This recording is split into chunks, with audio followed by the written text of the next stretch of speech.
哥这个尸体是什么尸体？不是尸体哦，是哪一种尸？骨体尸很好。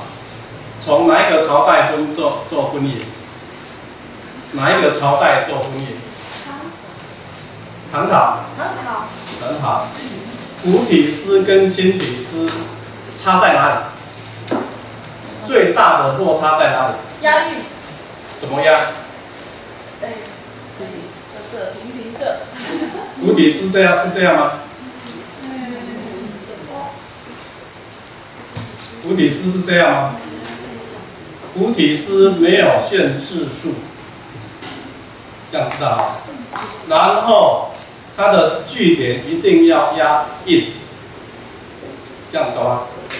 所以我们看到它押一的印啊，然后到一个句点的时候就押一个一的印。对，声、韵、韵，前面的是声，后面的中间的是音，后面的是韵。所以古体诗它没有限字数，所以先我来批信的时候，流行歌都是用古体诗来押。好，这样知道哈。那么我们上次讲的这个镊而不知，镊而不知什么意思？什么是镊而不知？那个涅槃呢，还会那个坠落。涅槃了，然后呢？来于基本干净，然后不会坠落。没有污染。对。虽然涅槃了，但是它灵体很干净、光亮。所以说，这个走了以后，我们讲说有余涅槃跟无余涅槃。他讲的是什么？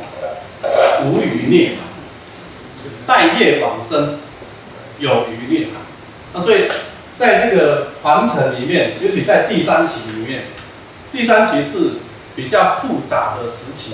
怎么说？青阳期很干净，红阳期很干净。那白羊呢？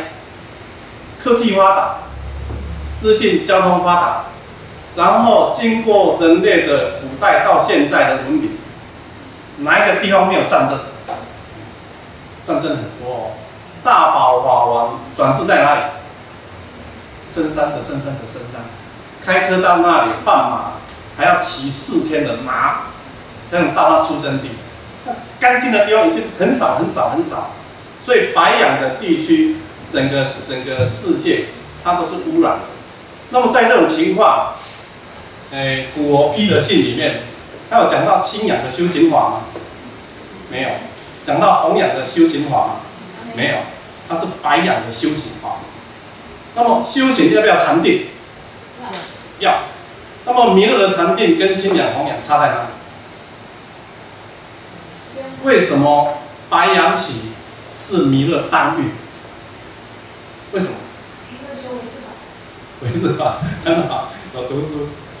佛说《千佛经》，贤解千佛，这个解叫贤解。贤解有1000位佛要来下生。那么这一次的佛，弥勒是第几位佛？第5位佛。他当运吗？当运。怎么说他当运？怎么说？怎么说？怎么说？简单的说，好，第1位佛正法的时候，那么他的末法时期就是第2位佛的正法。第2位佛的正法，他的末法就是第3位佛的正法。所以第3位佛叫什么？迦摄佛。六祖坛经不是有讲吗？迦摄佛。迦摄佛的末法就是第4位佛释迦牟尼佛的正法时期。第4位佛的末法时期就是第5位佛的正法时期。所以我们都知道，全世界都知道，现在是什么法时期？末法时期。那这样很清楚，现在就是弥勒的正法时期，这样懂吗？所以弥勒当运，佛有说，但是弥勒为什么在这个时候当运？因为弥勒修的是什么法？唯识法。唯识法是6根的哪一根？1根。那佛呢？佛修的是什么法？眼睛闭起来，中字练神功。那么眼根的修行法，耳根的修行法，观音菩萨修什么法？耳根，耳根。所以你看印度教，印度教包哪里？他头巾包哪里？包上面哦。他要把眼打坐的时候要把布拉下来，盖眼睛。那么锡克教修什么法？锡克教也有包，它不是包这样，它是包这样，盖耳朵。它修的是耳根的入定的方式。但是在古代很干净，你入定没什么问题，找一个老师入定没有什么问题。那白羊起没有问题，有问题，为什么？白羊起已经很不干净，没有净土。有一个道经，没事打坐，打坐不是坏事情。然后打坐一定要怎么样？放松。打坐的先决条件叫放松。那放松会怎样？就好像海绵，我们的滑体好像海绵，海绵捏着，它会吸水吗？放松会吸。然后怎么样？做了20年，有一天看到一起笑，我是猫咪啦，你来变哪呢？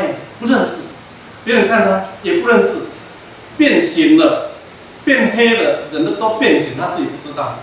一放松，那个负面都吸进来，又没有师傅点他，变形，所以没有净土嘛。所以这个时候你修以前的法，方适合吗？修弥勒的法最好。每日自心常持念，救苦经讲，救苦的方式。第一句讲什么？用心持念，我来救。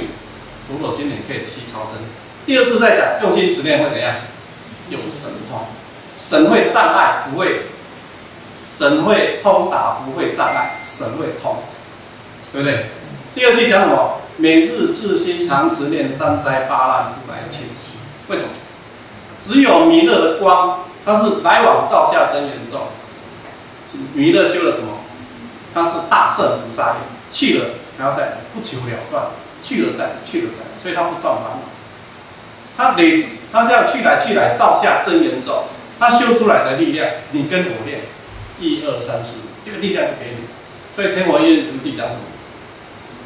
真经有什么？有耳根气土，你跟我练，这个力量就从你的耳根进入你里面。所以《心经》说什么？恨生般若波罗蜜多时，照现五蕴皆空。那么，恨生般若波罗蜜多时，般若波罗蜜多是什么？说，般若波罗蜜多是真言咒，是无上咒、无等等咒，能除一切苦，真实不虚，讲很清楚。所以他跟舍利子说：“舍利子，跟我练，竭力波罗僧揭谛。这个力量经过音输入你的耳朵，就到你的力量里面去了。你照着我的这个原语的音练，那么能够照现五蕴皆空。什么？请问五蕴皆空是什么？色受想行识。然后呢？眼耳鼻舌身意。脑袋里面储存的是什么？大常识、大藏识，对不对？大藏识是什么意思？是把你所有的都输入里面储藏起来，我们叫做什么？蕴质。蕴质。为什么蕴质？储藏很多东西。色受想行识，从耳朵、从眼睛看到、看电影、看书、看风景、看人事物，你看到的都储存在你的大常识里面，因为它是有形，就叫大藏识。那么有耳朵输进去的，嘴巴讲出去、吃进去、讲出去、想出来的，通通储存到我们的大常识里面，宕机了没有？宕机了，变凡人。那么他跟舍利子说：“舍利子，你跟我练，这个咒语你常常练，会能够净化五蕴，照现五蕴皆空，是照见吗？我告诉你，照现。五蕴空了会怎样？能度一切苦厄。那个自信的光它就会出来，它就会无为而为法，它就会转出来。太阳的光没有讲话，射出来，大地就会沾光。所以能够度一切苦厄，那是自然的无为法。那么白羊求道，当下求道，系朝闻道，夕死可疑。为什么？法体干净，上帝的无量光干净。但是你为什么不回去？一下子干净回去，很多无形的神、气天仙得到就回去了。为什么人不行？因为要修半道。那修半道的时候，我已经很干净了，但是我负着修半道的责任。那么这个法体会不会热死？会不会脏掉？五浊世嘛，会脏掉。脏掉，上天再赐你一个什么东西？无字真经，每日自心常持念，是不是？这个肉体每天都有洗澡，这个灵体有洗吗？用什么洗？用真言咒洗。好，是你这个真言咒每天在洗澡，所以每日自心常持念，不要放空放松，就吸很多垃圾。最大的最有力量的就是弥勒佛的光，每天跟弥勒连线，借着弥勒的光来洗涤。所以每日自心常持念，这样了解吗？每天洗澡，灵体都没有洗，很难回去，很难改。改什么？要格物，白养修的格物，贪嗔痴爱。今天改毛病，明年还要改，明年也再改，10年后还在改。为什么10年前你在改毛病，现在还在改呢？过了20年、30年还在改，为什么会这样？为什么？因为草有水它就长，草在泥土上有水它就长，有水就长。今天除了草，明天还生草，为什么？泥土里面有水。那么你没修嘛？有啊，可是很难啊。你哪卖料啊？我拢学个盖好。那有什么当辅助？每日自心常持念，借着弥勒的光来洗涤灵体上的垃圾。那么这样久了，弥勒的光就在你身上。那么已经有明白的智慧，不会有乌云障住，佛光就会出来。所以说真言咒能够翻译吗？无字真经可以翻译吗？不可以翻译，无字嘛，它不能翻译。今天传你1、2、3、4、5，回家以后变金能沙洗过，可以吗？芝麻开门翻译，鸡麻开门会开门，我告诉你不会开，这样懂哦？所以无字真经是无字就不能翻译，它是一个音流。接力可以翻译吗？可以啊，快点，修经你快点。但是它的意义不在翻译什么意思，意义在名师的音流里面有力量，这样懂吗？所以说在古佛的批信里面可以看到，这个修行白雅的修行法门，它是用儒家的修行法，因为弥勒修为是常常用意识，常常注意自己的信念啊，所以白雅的儒家当运，它是很符合弥勒的修行法，这样懂吗？好，百世是圣人无疑，出自哪里？古佛批信这句话出自哪里？百世以是圣人而不惑，出自哪里？大学第几章？中庸第几章？29章。百世以是圣人而不惑。百世，执诸鬼神而无疑，百世以是圣人而不惑。天时到了，圣人出来了，你不会疑惑。所以慎独心，恶动机，谨慎我们的心念，注意我们的动机出来就要把它去掉。好，小芽不去除，它变成大枝芽的时候，就要拿电进去，那个会痛。所以小芽要发出来的时候，那个就要出来。所以大学吕祖师说什么？这个法叫做什么？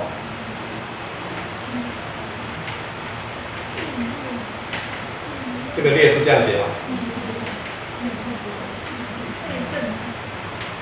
没有人字。也列入内圣的功，不是只有参禅打坐才是内圣，这样也是内圣的功。所以说大学里面讲亦列内圣之功。好，所以儒家的法是很适合现在白羊期在很不干净的环境里面修行的法门，这样了解吗？所以弘扬了道归家去，那个力量已经没有了。天时当运是这样，所以夏天的时候要种什么菜？空心菜。种小白菜可以吗？长不起来。冬天的时候要种什么？小白菜，它会长得很好。你要种空心菜，它就长不起。所以天时当运，现在是儒家当运，修儒家的法最快、最应运。那么今天我为什么还要读《道德经》？孔子还要拜见老子，是不是？那毕竟老子有他的那个逻辑跟他的理想。那么，孔子带谁去见老子？孔子带谁去见老子？带谁？某某的。颜回吗？啊，颜回恁卡的。恁卡的，你讲也不是。为山东到洛阳盖红呢？谁？颜回？不对。孔子带了谁？那个子路。子路冲啥？他会打架。护华尬掐。还要带谁？记得还有一个表子，那个。谁？什么南宫的？南宫进什么？有这号人物哦。哇，孔子的弟子啊，南宫进书。公安好写。南宫。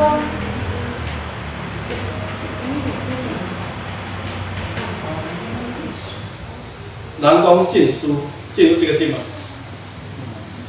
谁？孔子的哥哥的女儿嫁给谁？嫁给他。他是谁？鲁国三桓政治里面谁？鲁国三桓政治是谁？南宫晋书是谁的儿子？叔孙氏，对不对？鲁国三桓政治，鲁桓公下来三个儿子。叔孙氏的儿子，好，我们讲他叫什么名字？他叫什么名字？他叫那我们说隋唐以前名字都一个字，单字。张飞几个字？关羽、刘备几个字？一个字。所以在隋唐之前都是一个字，你要看好。所以在我们的古代的那个名字里面，你要看，它叫荀氏辈，南宫晋书这辈，哦，南宫是什么意思？住在南边，基本日本谁这样？山田，啊，不讲，山县，古代的县，哦，它叫郡，是不是这样？就是，那么它的位置在哪里？它的位置在宫内，公侯伯子男，王孙之公之辈了，对不对？那么他是孔子把他的哥哥的女儿嫁给他，那么孔子有什么想法？有什么想法？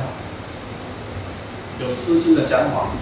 我告诉你，也有在猜测，这个我的查某孙啊，嫁予伊哦，整个那个地位就拉上来。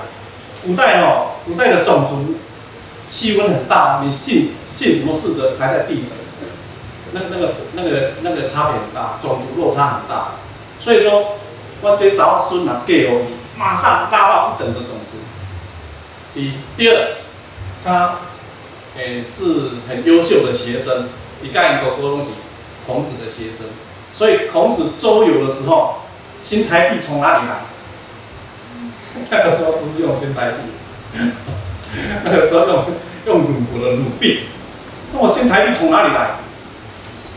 就要经过他去跟王化缘，所以他就有新台币可以周游，这样的。所以跟这一位还有谁？还有子路就去见老子。那么老子看到孔子之后，跟他讲什么？你太骄傲了，